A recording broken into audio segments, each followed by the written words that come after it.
What's up, guys? It's your girl Nicole. Now today we're gonna watch 10 photos taken right before death.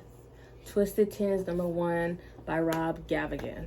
Y'all got me watching a lot of scary stuff. So I don't know, but I'm watching all this at night. Okay, all scary stuff that I'm watching at night, to get that effect. You know what I'm saying? So yeah, so like, comment, subscribe, let me know what you think about this video, and let's get right into the video.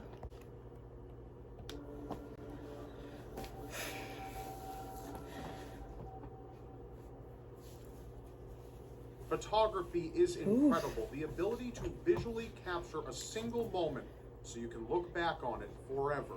But the harsh truth is, a photo never lies, and some of the memories it brings to surface my blanket. are I gotta get my best blanket. kept in the darkest recesses of your mind. Today, we take a look at 10 photos taken right before death. I'm scared.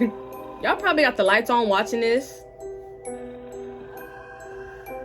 That ain't even fair. That ain't even fair. Can't do that. All right. Right before death. Lord have mercy. Help him, Jesus. A fear of heights is a very common phobia. However, for wind turbine technicians, it doesn't tend to be a concern. But fear can arise from anywhere. Wind turbines are tremendously useful for providing electric power to numerous facets of some of our lives. Yep. Wind turbines can be huge as well, the tallest of which stands at over 721 feet tall. Don't tell me somebody got hit by one of these. Meters. But such technology does require maintenance, and technicians are the ones dispatched to be sure everything is in proper working order. But for two Dutch technicians, their worst nightmare would come to pass once they climbed the top of the mighty structure.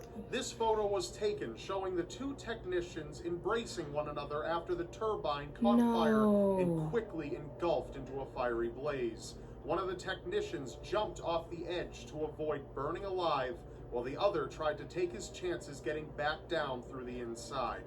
His body was found trapped and burned. Oh, Those that's safety terrible. precautions are put in place for this kind of event. The two technicians were trapped by the fire and were unable to escape safely. The two men were 19 and 21 years old. No way. I'm 21. That's crazy. The I'm so Niagara young. River has claimed a number of lives from its vicious and merciless rushing waters. This photo of a man named Joseph Avery was taken in 1853. Joseph and two others had been boating on the river when it quickly overcame them. The two other men were torn away by the rushing waters and sent over the falls to their deaths. Joseph was fortunate enough to grab onto a log that had been lodged between two rocks. He remained there while onlookers gathered, unable to assist Joseph despite a number of attempts. Joseph remained hanging on to that log for 18 hours before he finally succumbed to the river. Witnesses recall Joseph releasing one. Just imagine watching that and not being able to do anything. And died. That's horrible. That's horrible.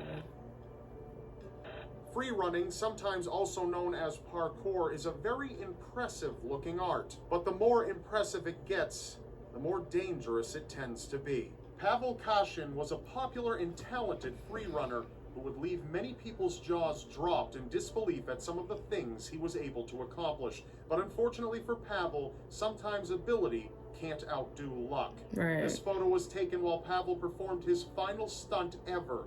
He executed a backflip while near the edge of a 16-story building. Unfortunately, he lost his footing on the landing and went right over the edge and plummeted to his death. Pavel's death was a sobering reminder that fearlessness doesn't always cancel out danger. Right. Politicians usually aren't the most loved of individuals. R. Bud Dwyer was a politician from Pennsylvania. In 1986, he was convicted of accepting a bribe. Though he claimed he was innocent up until the end, his actions betrayed his words. This photo was taken during a television broadcast a day before Dwyer was to be sentenced. He had just withdrawn a hidden revolver and attempted to keep people away so that they couldn't disarm him. Confusion erupted in the room, and Dwyer quickly placed the barrel of the gun into his mouth and fired upwards through his brain. Dwyer's suicide was captured on live television during a press conference that he himself called for. Reporters there were expecting an announcement of resignation. Well, technically, that's exactly what they got. Technically, think about it. A child's trusting nature can at times unfortunately lead to terrible ends. This is a photo of James Bulger, a 2-year-old boy holding the hand of a 10-year-old boy in a shopping center in England. I think I heard about this story. Seems innocent, as it is only 2 children walking together hand in hand.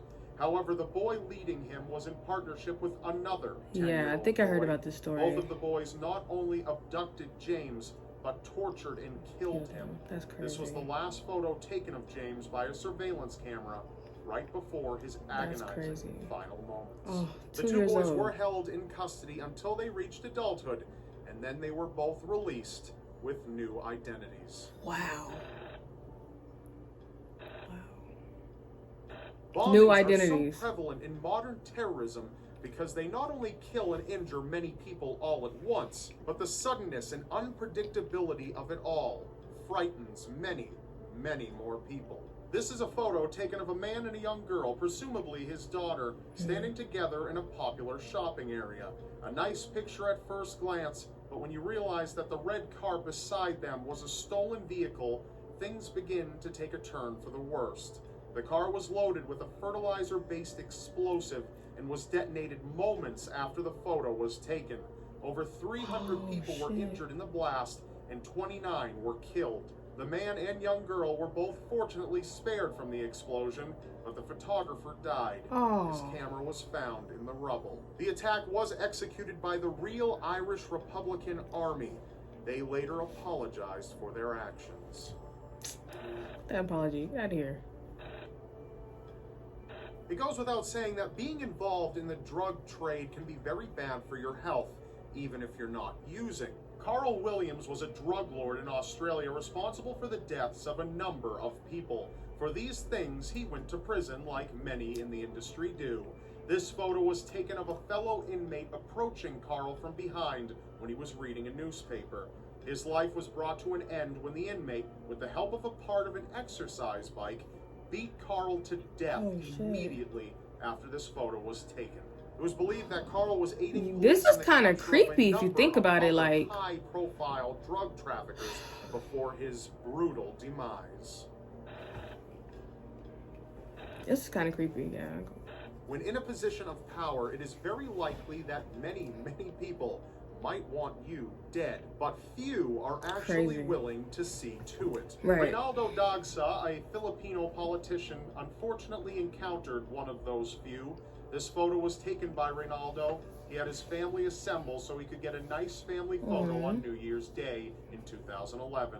But within the same moment he snapped the picture, he also caught his own death in the image. His assassin can be seen on the side, aiming a gun directly at Reynaldo. How does that The assassin happen? shot him in the head immediately after the photo was taken.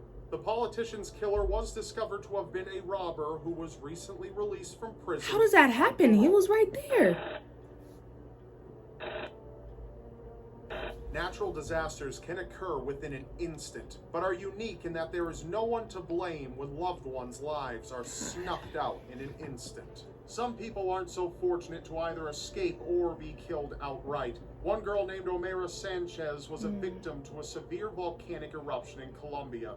Her legs were crushed beneath the rubble of her home, and the body of her aunt rested beneath her feet. This photo was taken just before the girl succumbed to her injuries. Aid wasn't sufficient to rescue the girl, and the only option would have been to amputate her legs, though she surely would have died an agonizing death from the procedure. Those around her kept her comfortable for 3 days. She remained generally positive the entire time. Before her death, her eyes turned black, her hands turned white, and her face swelled, as can all be seen in the photo. Because of this photo, Omaira's legacy has been immortalized. Her dark eyes linger within the minds of many who had witnessed her. Oh, that's horrible, man. Serial killers do often take pleasure in the deaths of others, and then some take it to all new levels. Robert Ben Rhodes was a truck driver who would travel about on business while picking up female hitchhikers, teenage girls he felt wouldn't be missed. He'd brutally torture and murder them. Look at his ass. Was Regina K. Walters, Retarded. who Rhodes abducted and toyed with. This photo captures Regina's last moment of life. He forced her to wear a black dress and heels, cut off her hair, and had her pose in photos. The fear and despair quite apparent on her face. Mere seconds after this photo was taken, the killer behind the camera slaughtered Regina mercilessly, ending her life at the age of 14. 14? Rhodes was fortunately caught. However, Regina's death and the moments right before it will exist forever as a haunting reminder that the world can be a ruthlessly cruel place. Could be. It Life just can be is. so That fickle is. at times. Our It just first is. breath occurs within a moment, as does our last. These photos do make that fact very hard to forget. That's all for now. I'm Rob Dyke, and you be sure to be here next Wednesday for another episode of Seriously Strange. And don't forget to subscribe to my channel, or else you just Subscribe might to his miss it. channel, y'all. See you next time.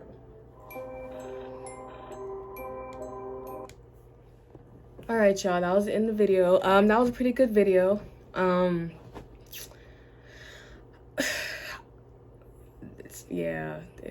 It's so sad. You know what I'm saying? Imagine capturing your last moment. Somebody capturing your last moment on camera. Like, it's very heartbreaking that, you know, these people died like that in that way. So, yeah,